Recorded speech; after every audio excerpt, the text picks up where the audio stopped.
নমস্কার, future of Bengal YouTube চ্যানেলে আপনাকে অনেক স্বাগত।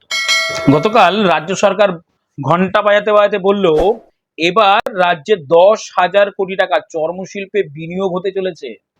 এতে বাংলার অনেক মানুষই ভাবছে, যাক, দিদি এবার শিল্প আনলো, বেকার যুবক এবার চাকরি পাবে। এবার আসি আসল কথায়।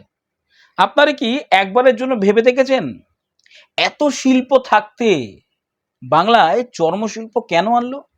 এবার জেনে নিই আসল কারণ। গত কয়েক বছর ধরে উত্তরপ্রদেশ এবং বিহার থেকে এই চর্মশিল্প বিদায় নিয়ে পশ্চিমবঙ্গে আসছে। তার একটি মূল কারণ হলো মাত্রা ছাড়িয়ে যাওয়ার মতো দূষণ। এই দূষণ থেকে আপনার আমার শরীরের মধ্যে বাসা বাঁধতে পারে মনোরোগ, ক্যান্সার, হাঁপানি এবং চর্মরোগ। এই শিল্পে ক্রোমিয়াম, ফর্মালডিহাইডের মতো কেমিক্যাল ইউজ করা হয়, যার জন্য হতে পারে ক্যান্সার।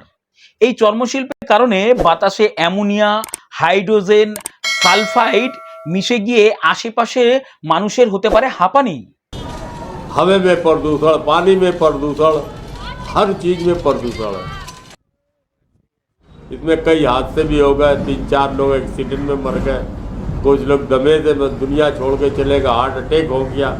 यहाँ तक कि मेरी धर्म पत्नी भी इसी प्रदूषण की वजह से उसका भी हार्ट पे 2 जून को हमारी पत्नी का देहांत हो गया। এবং এই কারখানায় কর্মরত শ্রমিকদের শ্বাসযন্ত্র বিকল হওয়ার প্রবল সম্ভাবনা থাকে। বুঝতে পারলেন যে বিহার, উত্তরপ্রদেশ সরকার এই শিল্পকে কেন বিদায় জানিয়েছে এবং পশ্চিমবঙ্গ এই শিল্পকে কেন বেছে নিয়েছে। সব থেকে বড় বিষয়, ভারতবর্ষের মধ্যে দূষণের দিক থেকে পশ্চিমবঙ্গ দ্বিতীয় স্থান অধিকার করে আছে। ভিডিওটি ভালো লাগলে অবশ্যই শেয়ার করে সবাইকে জানিয়ে দিন যে পশ্চিমবঙ্গ সরকার কি শিল্প নিয়ে এসছে। অনেক অনেক ধন্যবাদ।